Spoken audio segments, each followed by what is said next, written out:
Sir, could you please share the YouTube link in the chat box? I'm starting.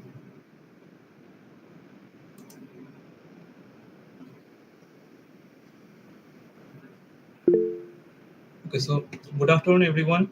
I am Shubhamoy Das, a student here at Bengal College of Engineering and Technology, and I'm honored to be hosting today's faculty development program organized by Entrepreneurship Development Cell and Institute Innovation Cell. It's wonderful to see so many esteemed faculty members and guests gathered here, ready to share ideas and learn together.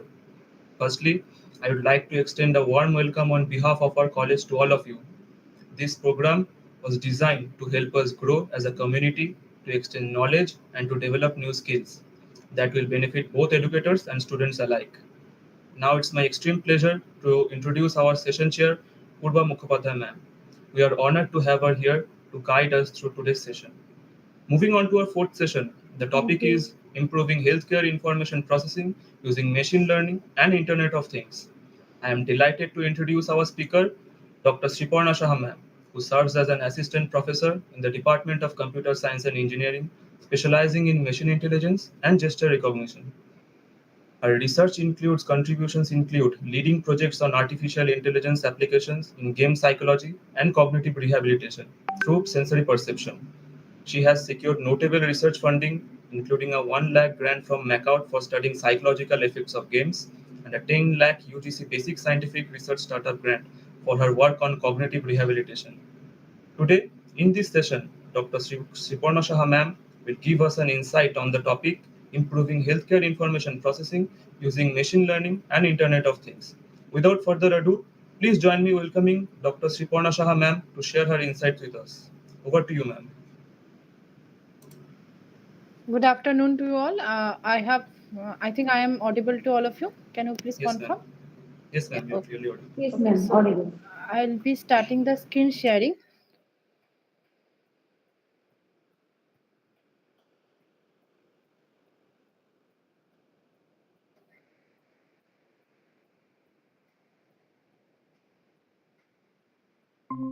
Yeah, the presentation is visible. Can you please confirm?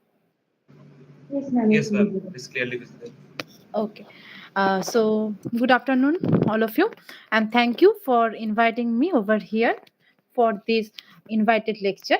So, today we are going to discuss about a topic that is how information can be processed in a much more efficient way with the help of two well-known uh, um, things. That is, one is machine learning, another is the IoT or Internet of Things. So these are the few topics that we are going to discuss today. First, we are going to introduce ourselves to the basics of AI ML and then the IoT, and then two research topics that will be discussed today.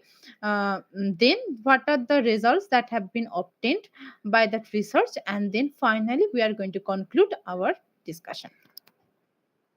So, first, what is there are two terms that are very much well known to everyone.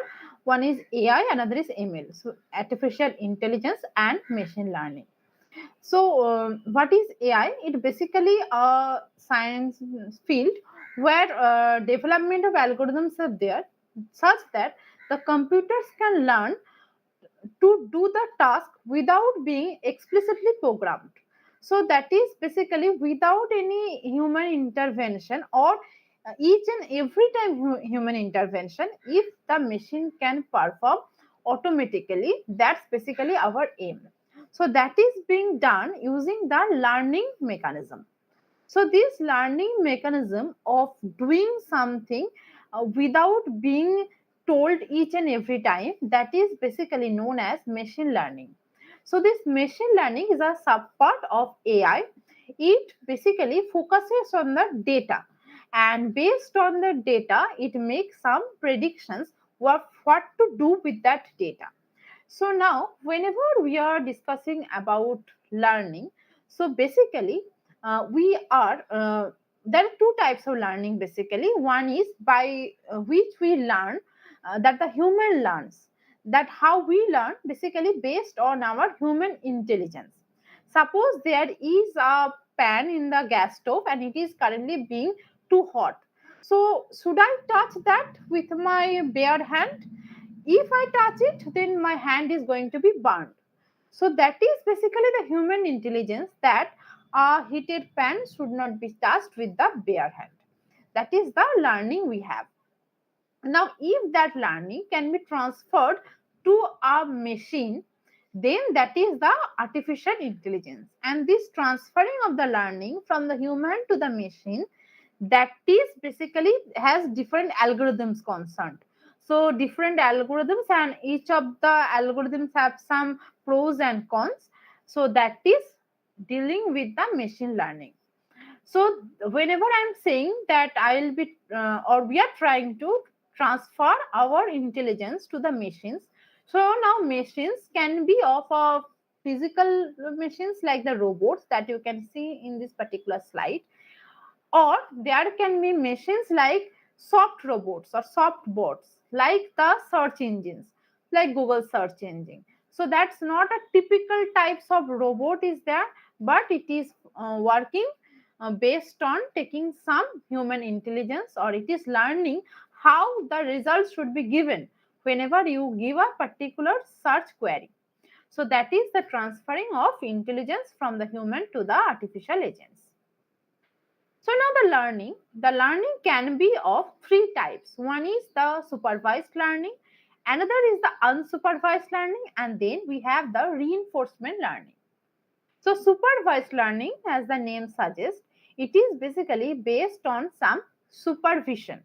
That is, there is some learning data, that is a labeled data is there, that is uh, I suppose I want to classify rose and lotus, two different flowers I want to classify.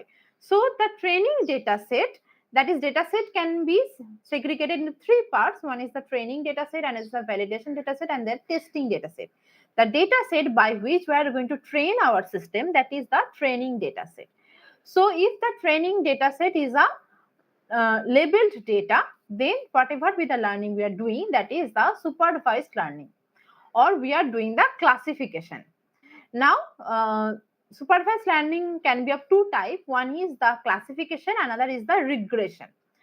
So in the classification, the class labels are discrete, like this rose, lotus, they are discrete things. But suppose I want to predict someone's someone's weight based on its height, or like the body mass index. So that is the weight value can be of all the values, not a discrete values but a continuous values, like it can be 51.2, 51.3, and so on, or it can be 61.3. Each and every values can be possible over here. So that is the problem of regression. So for classification, the class levels are discrete, but for regression, the class levels are continuous, and both of them belongs to the supervised learning domain.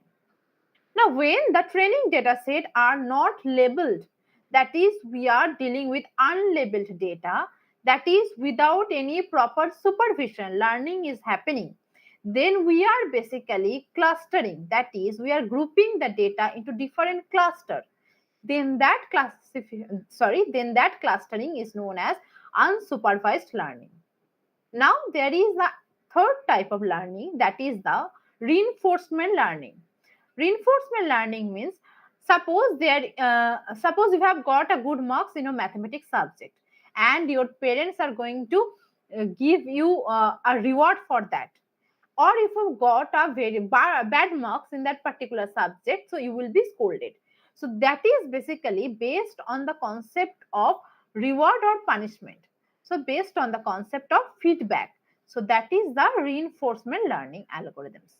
So today we are going to delve with two different types of applications, and both of them are going to consider with the domain in the supervised learning. So we have discussed that is the what is AI. Then we have discussed email, that is the subpart of the AI. Now there is another concept in between ML, that is the subpart of ML can be taken as a deep learning, or it is abbreviated as DL. So whenever we are doing a problem with a very much higher complexity level, so then that particular problem cannot be solved by simpler machine learning algorithms. We need much more higher machine learning algorithms. For that, higher level of machine learning can be obtained having consideration of higher labels in the uh, algorithms, that is the more number of, if we consider or we can incorporate multi-layer process in the machine learning, then it falls under the domain of deep learning. In the machine learning domain, there is a concept of artificial neural network. In our biological neural network, or taking that inspiration from the biological neural network, the algorithm that has been developed that are known as artificial neural network. In artificial neural network, there are several layers are there. If we can increase the layers in such a way, we can say we have deep down the layers, that is the number of layers are very high, then we can say that are from the deep learning algorithms. Now, in the deep learning, it has different algorithms.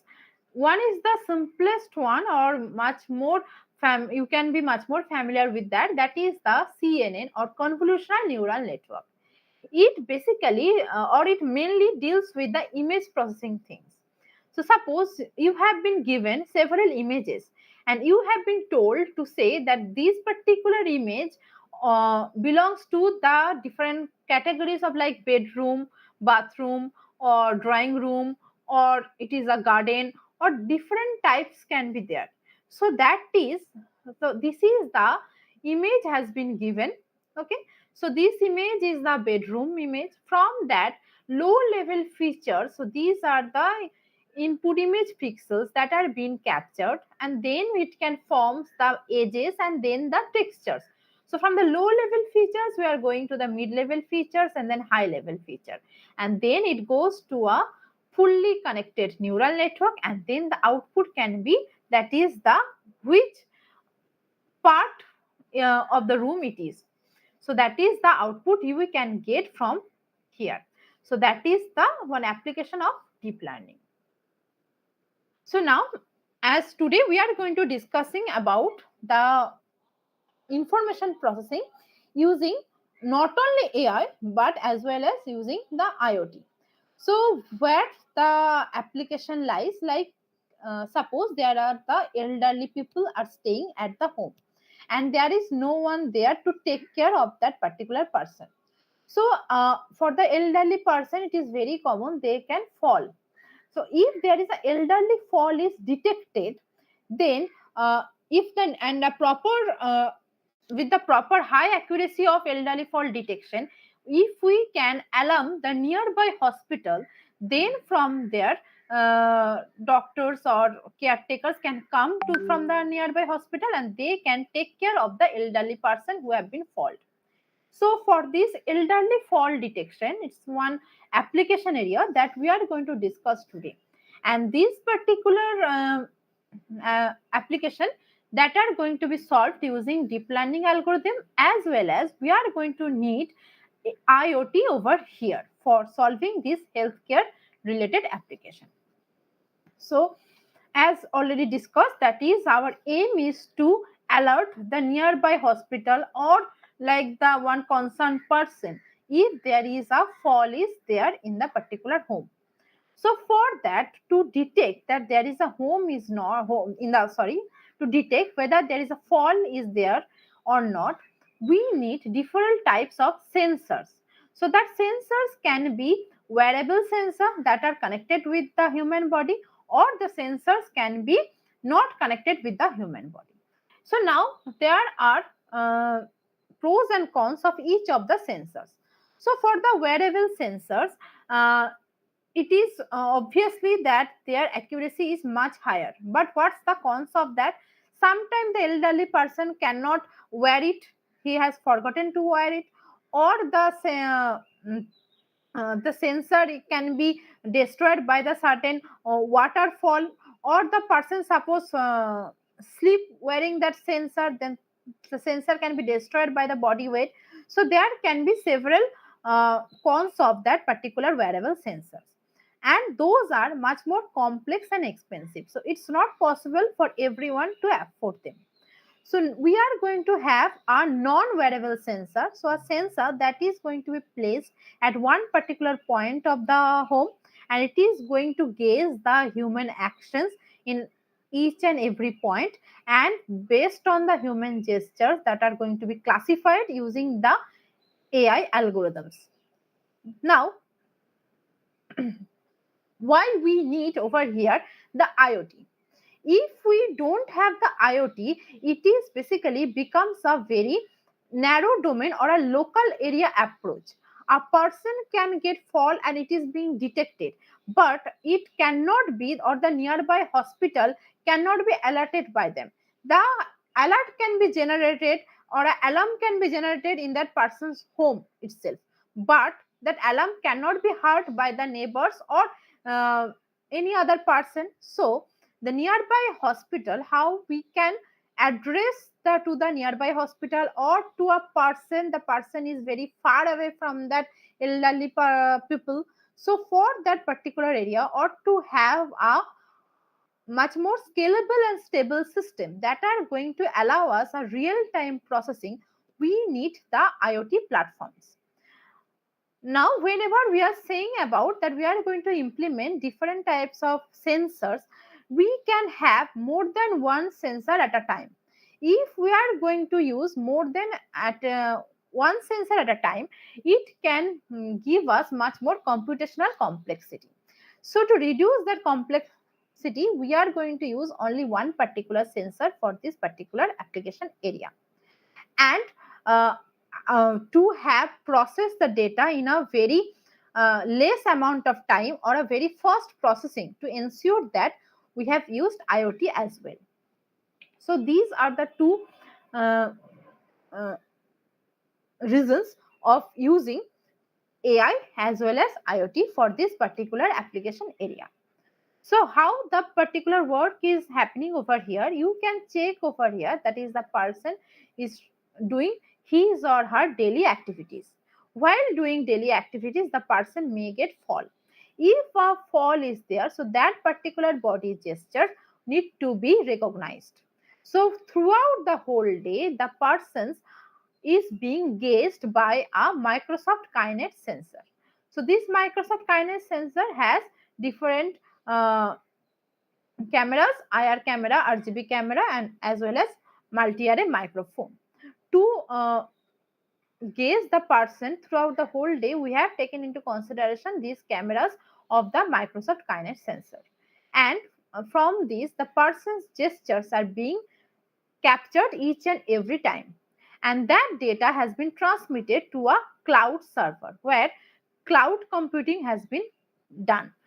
As throughout the whole day there is a huge amount of data is going to be generated, and to recognize the gesture in a very less effective time, we are using over here a cloud computing. And there are several cloud servers are there. We have implemented Google Cloud Platform here.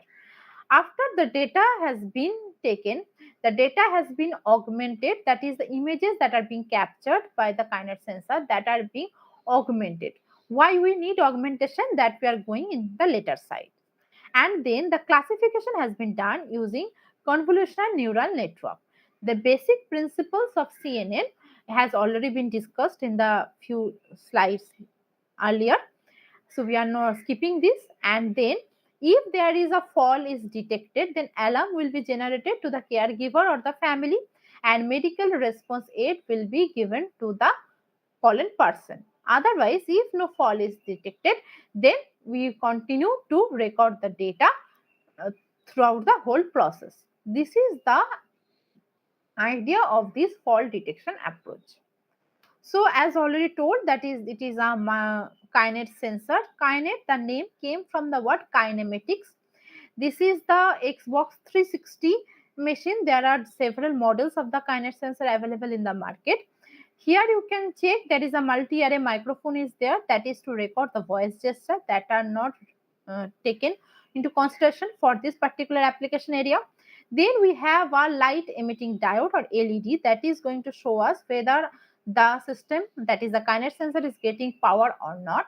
Then the RGB camera, the vision camera is there, and there are the IR sensors, infrared emitter and infrared receiver. It is it is basically these two IR sensor are working in the principle of time of flight. So IR has been emitted, is goes to the subject and returns back to the kinet sensor, and the time required while doing this, that are being noticed. And if the IR has a particular frequency, so we have the frequency and the time required to travel back the IR to the machine, that are being noted. So based on that, the distance of the subject from the kinet sensor, that can be calculated.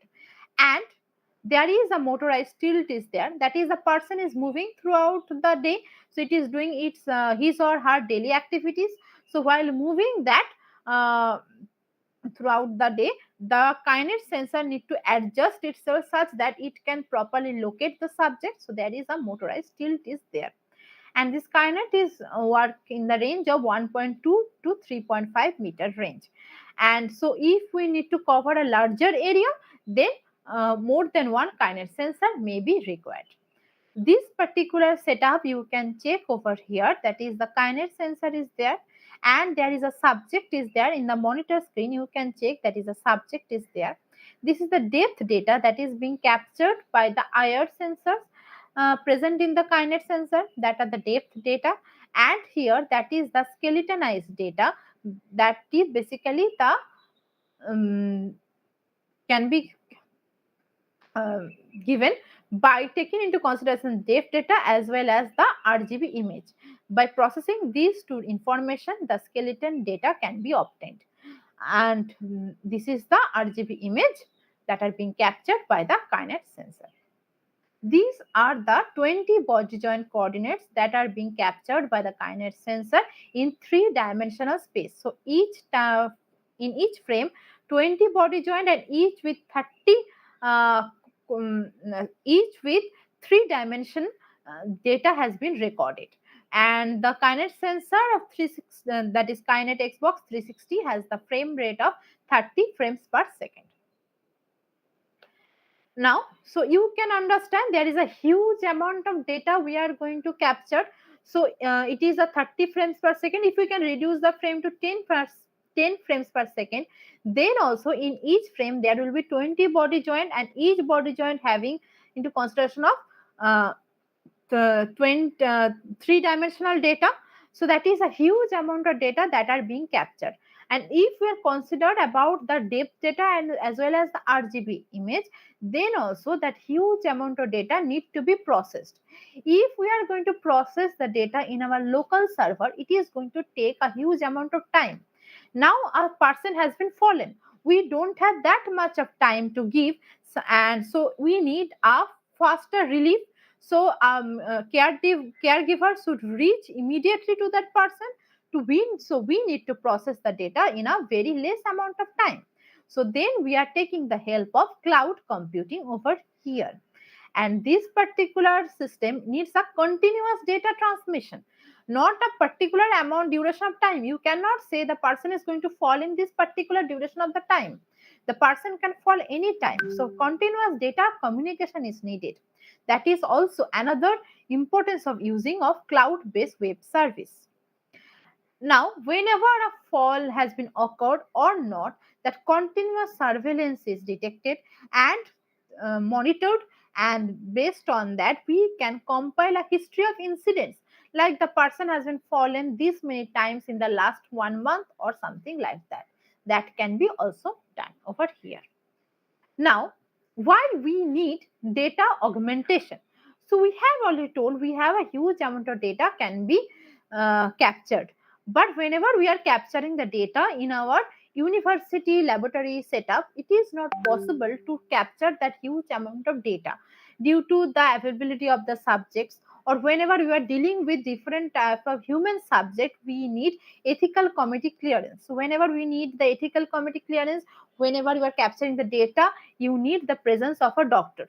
So to capture the huge amount of data in a laboratory setup is not possible each and every time. So we have captured a certain amount of data, and the other data uh, has been augmented. So first, why we need data augmentation? So suppose our data space is limited, that is the training data is limited, but the algorithm that are being considered to recognize the fall is very much of complex. So then overfitting happens. To solve the problem of overfitting such that the data space is sufficient enough such that the algorithm can properly perform on it, or our loss function, if we can plot the loss function that we are going to check in the result parts, if we plot the loss function we can check that is the loss is in a considered range. For that we need data augmentation. Now this data augmentation here has done in these ways. One is the rescaling, that is the data or the image here considered has been scaled to a particular range, that is the pixel values have been modified. Then can be a sharing can be there, that sharing can be in the x coordinate as well as in the y coordinate. So those sharing can be taken into consideration for a image processing data augmentation. Or the image can be flipped, it can be flipped in the horizontal domain, as it is the we are capturing the data of a human being. So pixels vertically flipping is not our consideration, we are going to flip the image in the horizontal domain. So that is the different types of flipping is there. Now, as already discussed, we are going to do the classification using the convolutional neural network, or it is abbreviated as CNN. So this CNN has different layers. So that is the convolution layer, pooling layer, or and then in the end it has the fully connected neural network. That is basically the classification happens over here. So from to generate the feature space, that is till now whatever we have done, we have captured the data, we have done the data augmentation, but we haven't done the feature extraction. Feature extraction is not needed if we are using the CNN as a classification. CNN itself can understand the features, like from the low level to the mid level and then to the high level. The features can be automatically extracted using the CNN architecture. So now the feature extraction are done using the convolution layer on the pooling layer, and these are the logics for doing that. And our proposed algorithm is using the rectified linear unit uh, with the values in the max of 0 to x range. And the pooling layer, that is the if you do the CNN convolution, it basically increases the data size. If the data size continuously increasing, then this progressive increasing of the data can give a huge volume of data. So reduce the data, we need the pooling layer. Pooling can be of different ways. One is the max pooling or the average pooling. Here we have considered max pooling. And then we have the fully connected layer, where the flattening happens, such that we can recognize whether fall has been there or not. So it's a two class problem, whether there is a fall or not. So this is the architecture of our proposed CNN. Here you can check the layers that are being considered. That is the initially it was the input layer, then convolutional 2D layer, then the ReLU rectified linear unit is there, max pooling layer and the flatten, and then finally we have the dense layer. And how many layers for is considered, that are being shown in this particular architecture. So for this particular work, these all, data set that are already available in the internet, that is being considered. The data set can be categorized into two categories, I already told, that is a fall or not fall. And the data that are going to be distributed in the training and the testing, that are divided into 80 and 20 ratio, that is 80% of the data that goes for the training purpose and 20% of the data that goes to the testing phase. So first we have done the data augmentation. So why we need the data augmentation? Here you can check, that is the we have plotted the training loss as well as the validation loss. So you can check before the data augmentation, the training loss goes on increasing. So it basically shows if you plot these types of loss function in based on the epochs, and these type of results you are getting, that is our validation loss sorry, our training loss decreases but the validation loss does not decreasing, then basically we can say that is our system is getting overfitted. To overcome this overfitting problem, we need the data augmentation. And the data augmentation is done, as already told, in four ways. One is the scaling, another is the sharing, and then zooming out, and then flipping. Now, after the data augmentation, if we again plot the loss function, then we can say training loss as well as the validation loss both are very low. So that is, now we can say our system is not overfitted. That is the algorithm, that is a CNN algorithm we have taken into consideration, that is doing performably well in this particular data set. So then that is the our surety of using the data augmentation algorithm. Now we have used CNN algorithm, and it has considered different hyperparameters of the CNN. So CNN has the hyperparameters like the batch size, optimizer, as well as the loss function. Based on that, four parametric measures like accuracy, precision, recall, and F1 score that you can calculate from the confusion matrix, that is from the true positive rate, false positive rate, true negative rate, and false negative rate. Based on that four quadrant values, these four parametric measures has been considered, and by varying the hyperparameters over here, like the batch size has taken as 100 and 200, while the optimizer has taken as Adam, and the GD, like the adaptive moment, that is abbreviated as Adam, random gradient descent, that is random GD, that are another optimizer. And in the loss function, two different loss functions taken into consideration: categorical cross entropy as well as mean squared error. And based on that, different parametric measures have been shown over here. Now you can check, that is this particular one, that is batch size 100, optimizer Adam, and categorical cross entropy, we are getting the highest parametric measures values. And so this shows us that this is our best choice for that particular CNN we have chosen. So hyperparameter tuning is very important to understand whether your algorithm is performing good, or it can be done, or it can perform in a much more better way.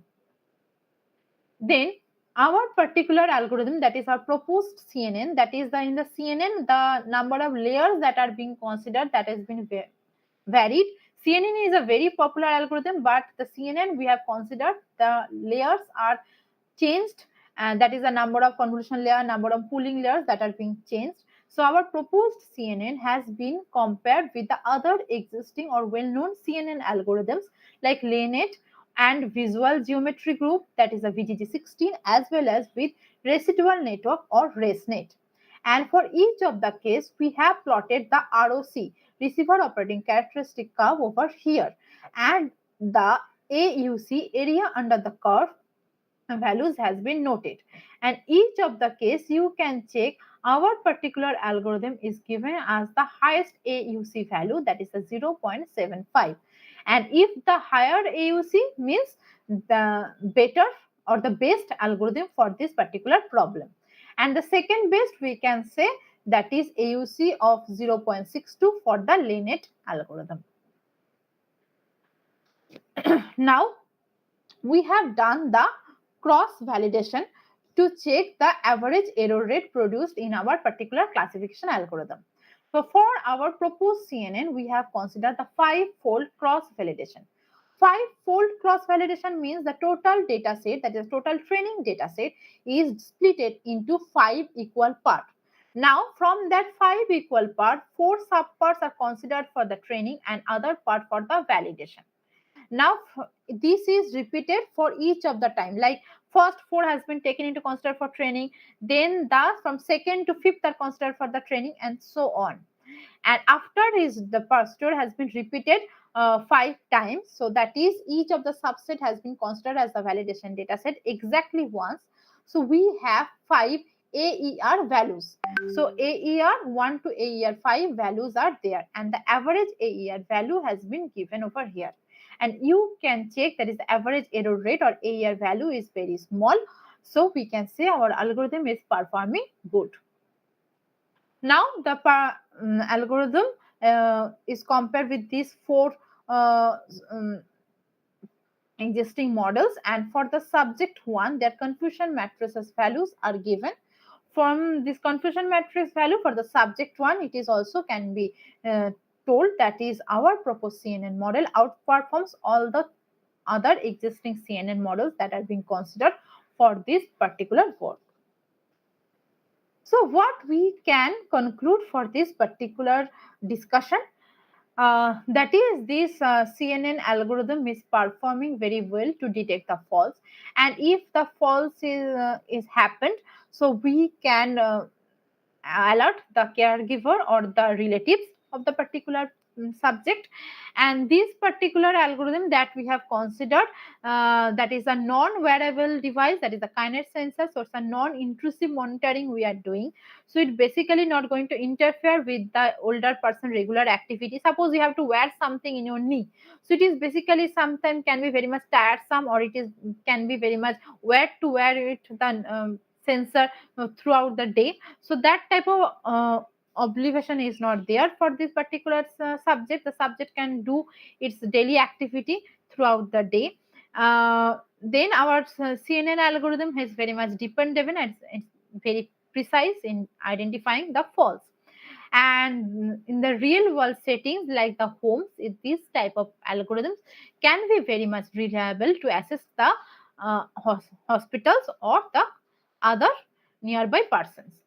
So this is all about the first application that we have discussed, that is the elderly fall detection using AI and IoT.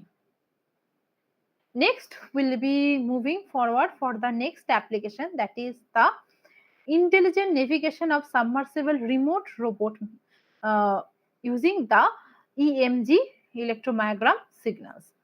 So this particular application basically deals with the robots. The robots can be different types of robot. Here we have considered the underwater robot. The robots not only can be underwater or any types of the robots.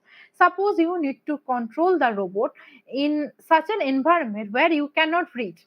Suppose the robot is in a particular area like very much deep down in the water, or it is in the space or any particular area.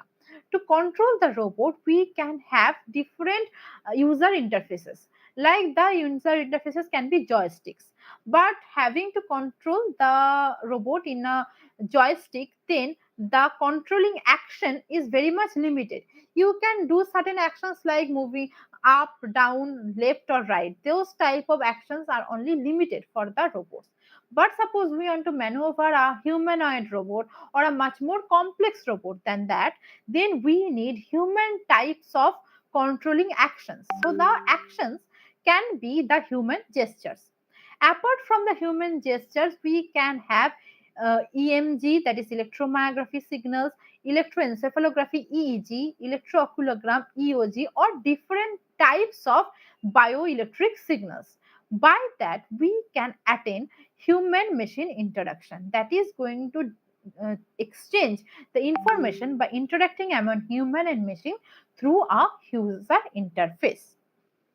Now we are going to do it in such a way that is whenever a robot is in such a fashion that the robot mm, cannot, that the environment where the robot is working, that cannot be reachable for the human subject as already discussed. So that the environment can be underwater photography, environmental monitoring, like a deep down sea you have to monitor the environment over there, underwater infrastructure maintenance, ocean exploration, these type of areas where this type of robot can be function. Now the robots can be of autonomous robots, that is the robot are not need not to be monitored or need not to be navigated for each and every time, or the robots can be the remote controlled robot. And this is the second type of robot basically we are going to consider, and the robot are going to be controlled or navigated using the EMG signals for the subject. Now over here, the connection between the robot and the human, that is there should be a continuous connection and the connectivity range should be very high. While doing so, the first technology that comes to our mind, that is the Bluetooth technology. But the problem with the Bluetooth is that it is not that much reliable if the distance is much more higher. Bluetooth device cannot function if the distance is more than 100 meters. So, and as well as Bluetooth communication is much more uh, slow process. Transmission rate is extremely slow.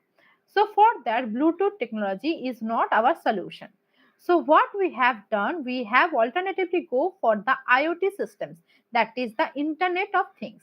So it basically going to give us higher range as we are using the cloud computing. So higher range you are going to get, so the human can control the robot from a very far distance, as well as the transmission rate, that is very less, so the robot can be controlled in a real time. So based on this, we have chosen the IoT device over here. And for the EMG, EMG can be of two types: intramuscular EMG or surface EMG. It is not possible to capture the intramuscular EMG from the university students. So we have taken the surface EMG. As already told, whenever we are going to deal with the human subject, you have to take the ethical committee clearance. So we have got that, and we have done using the surface EMG or SEMG. So here you can check, that is the our total proposed architecture. Here the robot that are being considered, that is the Turtle Bot 3 of Pi robot. This is the remote robot that are considered. This total setup is present in the um, in in our university, that is the Maulana Abul Kalam University of Technology, in the Human Computer Interaction Laboratory. Uh, in the academic building, we have this particular setup. So this is the robot that is being considered over here, and that is being continually monitored by a camera. So whenever we are going to control the robot, we need to know what's the actual position of the robot. So and what the robot environment is all about, to know that there is an underwater camera is there that is gauging the robot, and the real time data is given to the cloud. From that cloud, it goes to the human end, and in the human end, in the monitor, the human can see the robot position as well as its environment. So it is going to give the control action based on the EMG signal. And then the first, so that is the EMG signal acquisition is there. After that, the filter, there can be certain types of noise. The noise has been filtered out using the Butterworth filter. After that, we have considered the feature extraction using the time domain features. And here the features that are being extracted, then also we have obtained that the overfitting is happening. And for overfitting, the solution we have already discussed, that is the data augmentation. Earlier we have the data augmentation using zooming, sharing, these types of, but here for the data augmentation we are using GAN or generative adversarial network. After that, the feature has been classified using the another types of the deep learning architecture, that is the recurrent neural network. So in the last application we have discussed about the CNN. Here we are going to discuss about the RNN architecture. Based on the comments, so what's the classification results we have, or the class levels we have? We have the comments like how the robot should move. The comments are transferred from the human end to the machine end via cloud. So that is, everything has been done using the Google IoT cloud platform. And these two things we have to take into consideration, as there is a continuous monitoring should be there. So there should not be the lapse of that. That is, we can be able to continuously monitor the robot, as well as we need to consider that is the very least amount of time should be taken to maneuver the robot. So now we have told, that is we have taken the surface EMG. Uh, then these are the motor units we have for the EMG signals, and based on the time axis we have taken the EMG signal. And EMG is basically the muscular movement, that is how the myography signals are being moved from specific muscles that are being captured. So it's a one type of biomechanical process, and the cathode sensors are placed at the specific positions of the hand such that the specific muscles movement can be measured, and the measurement is done in the form of an electrical signal. Based on our central nervous system, the muscles are given instructions. Based on that, muscles are going to contract or relax, and that particular biomechanical process are being captured using the EMG signals. Next, after that, the signals can contain several types of the noise.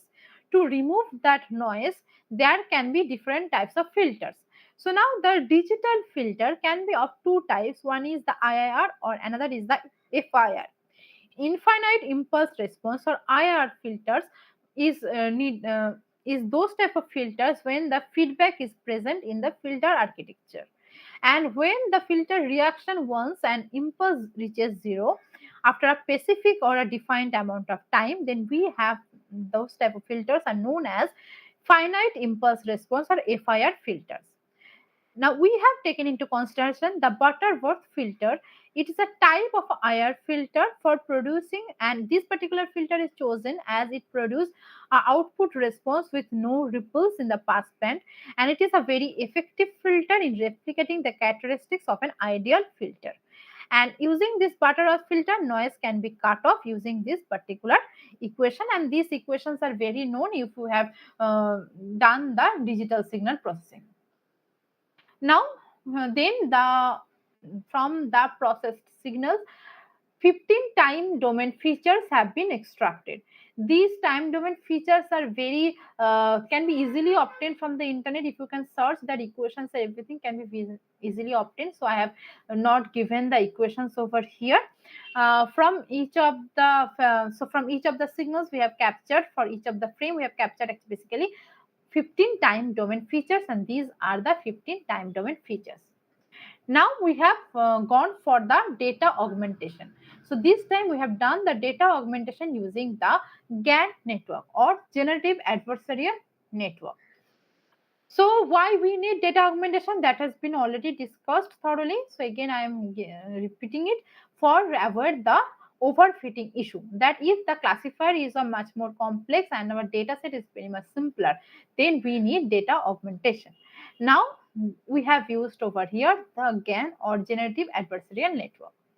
After that, the data has been augmented. That is the total data set has been formed.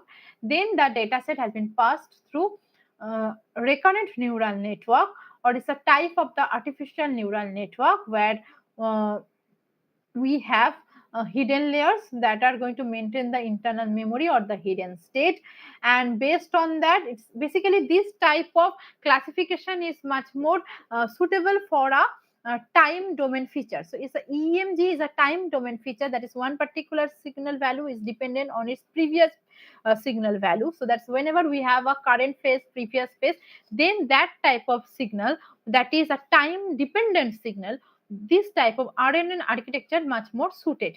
So this is the architecture and how the weights of the neurons are being calculated, that are being given over here, and activation function is taken as or chosen as the hyperbolic tangent one, and this is abbreviated as RNN, recurrent neural network. So this is the architecture of the data augmentation using basic GAN.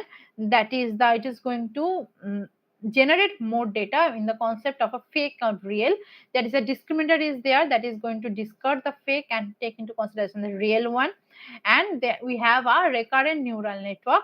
The architecture is given over here. Okay, now we have gone for the IoT part.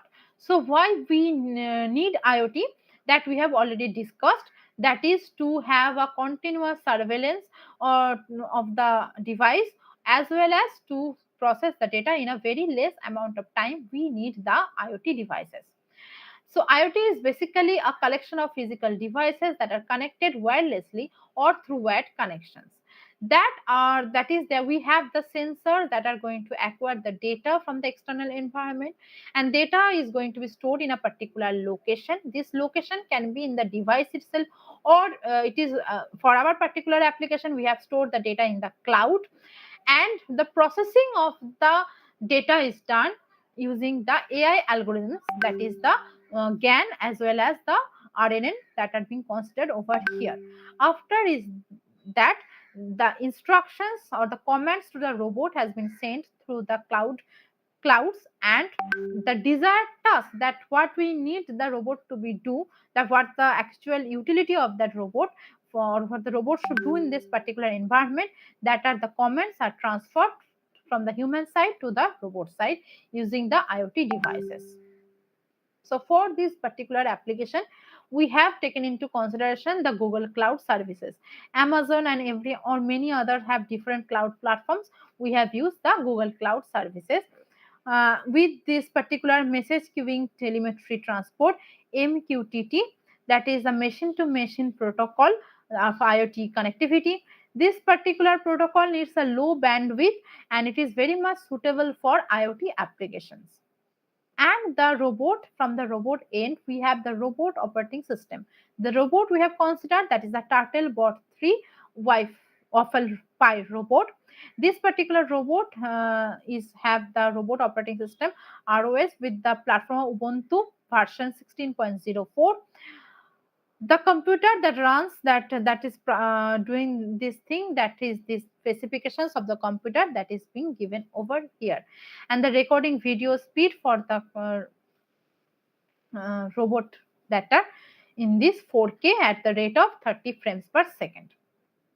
So now this is the basic architecture of the robot, that is it has the wheels are there that is going to move the robot in the front or back or the left or right, and different angle movement can be possible over here. It has got a Raspberry Pi camera for perception. There is a Bluetooth module as well as there, and it has got its own computer, single board computer of Raspberry Pi. So this is the total architecture of the robot. Now this is the vernier EKG sensor. So EKG, it is basically is able to take the EMG as well as ECG, both the signals at the same time. That is why it's known as EKG, electrocardiogram signals. And that EKG sensor you can check over here as the three electrodes are taken into consideration, and that electrodes are placed in this particular position of the hand. So this particular position of the hand the electrodes are placed. So these are basically the electrodes over here, and these are the basically it's something like the gum like thing that are need to be placed on the skin, and that are being connected with the electrodes, and this is basically the machine that is going to be connected with the computer. And within this vernier machine we can uh, take the EMG signals. This is the go direct machine from the vernier. This total setup is in present in the human computer interaction laboratory of the academic building present in the Macout. And these are the 5 gestures that are being considered for this particular application. Based on this 5 gesture, uh, based on this 5 gesture, different muscles are going to be activated, and whether the muscles are compressed or relaxed, based on that EMG signals are generated, and then robots are moved accordingly. So we have told, that is we have already discussed, that is 15 time domain features are considered. So these 15 time domain feature for a particular sample is shown over here. And why we need feature augmentation, that is the been plotted using the training loss function. That is the before augmentation it goes in a higher side, and for the after augmentation it goes in the lesser one. That is after a certain epoch it comes down to very small range. So it basically shows that is earlier, that if we don't have the augmentation, basically our system is in our system is dealing with the overfitting issue, and after having the augmentation our system can deal with the overfitting and is now giving us proper result as the loss function value is very less over here. Now, as already discussed, that is whenever you are doing a particular algorithm is giving you very high result, that does not, it is not enough, you always choose hyper tuned the algorithm to get much more better result. So five different class levels are there, so it's a 5 cross 5 confusion matrix will be there based on the predicted levels and the observed levels, and the batch size of 50, 100 and 150 and 200 that are being considered, and then hyperparameter tuning outcomes for the RNN architecture is shown over here. Now, the proposed RNN architecture is compared with other existing or well-known deep learning algorithms like LSTM, long short-term memory map, GRU, gated recurrent unit, BPNN, backpropagation neural network. And each time the algorithm has been run by the 25 times, and the two-pair t-test algorithm is given as a significance of positive for each of the case if we consider each of the parametric metrics like accuracy, precision, recall, and error rate. Okay, now you can check, that is the values that are given over here. These are basically the values are the uh, average values of the 25 runs, and these are the standard deviation values, that is whatever the values given within the brackets, that are the standard deviation values in the 25 runs. Now the turtle bot 3 has been moved. That is, a 5 different movements can be possible for 7 subjects. We have taken the data, and the true positive rate TPR, false positive rate for FPR, as well as the accuracy percentage, and the how much duration of time it needs to do that particular work, that are being given the result over here.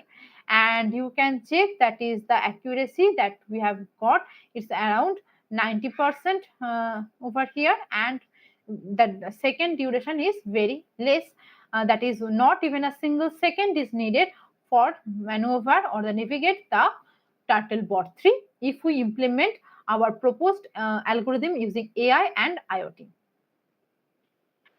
So now what we can conclude from this particular here, that is this algorithm is suitable for underwater robot as well as different type of robot maneuver where the human subject cannot reach that particular environment where the robot need to be operated.